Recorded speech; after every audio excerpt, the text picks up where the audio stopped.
I love that song. First time I heard it is when I saw the movie Serafina. If you've never seen Serafina, it's a great movie about apartheid in South Africa and the struggles that they went through. But one of the things that's great about this Guyanese artist is that the younger generation is more recognizing of continued connection between the diaspora and the people in Africa, of bringing that unity back together through a shared common experience.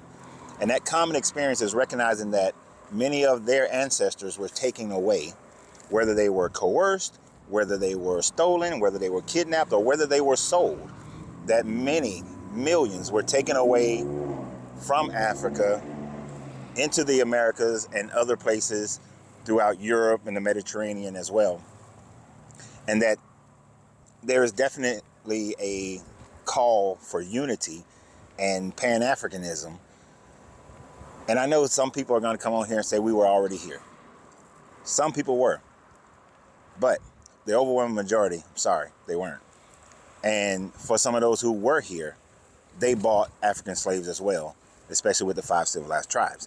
But the main thing here is that those things in the past and creating that separation by trying to say we weren't from Africa, that is grossly exaggerated, is just another way of them trying to separate us and keep us from connecting. Because quiet as it's kept, if the diaspora were to connect to nations like Ghana, Rwanda, Tanzania, Benin, Senegal, and all that wealth of knowledge, that wealth of information, that wealth, period, were to start commingling with the freedom and the freedom of government, the power of government, the industry and the natural resources of Africa, it would change the power dynamics in this world. And that's what is known. That is why when I was growing up, everything was taught to us that Africa was primitive and people with bones in their noses and lions walking up and down the streets, and everybody there was poor and everybody there was starving. They never showed us the gleaming cities of Africa. They didn't show us any of that, right? And even in today, I still meet people who think that Rwanda is still having a genocide. It was over 20 years ago. Well, no, over 30 years ago. And Rwanda is one of the cleanest, most enterprising cities in the world and has one of the fastest growing economies. Botswana has been a stable government for over 50 years. It might be over 70 years now. So the ideas that they've tried to put in our heads about Africa and the disconnection, you even hear black people, oh, Africans don't like Americans. I have yet, in my 52 years and in all my travels through Africa, I have yet to meet a consensus of people that hates us. I have yet to meet that.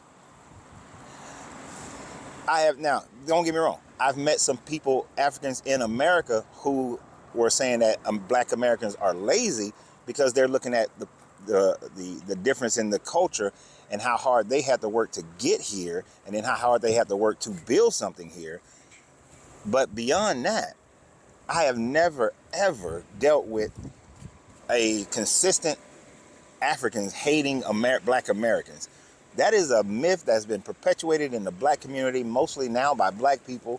That is a freaking myth. 99.9% of the Africans I have met have been open, they've been friendly, they've been willing, and as I continue to meet, they are open, they're friendly, they're willing, their governments are open and friendly and willing. And this is just another way to try to control the minds of the people that have been oppressed. But we need to recognize that they know who we are, and we got to recognize who they are.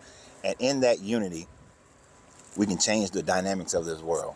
Not looking to oppress anybody, but just looking to be on the same equal standing.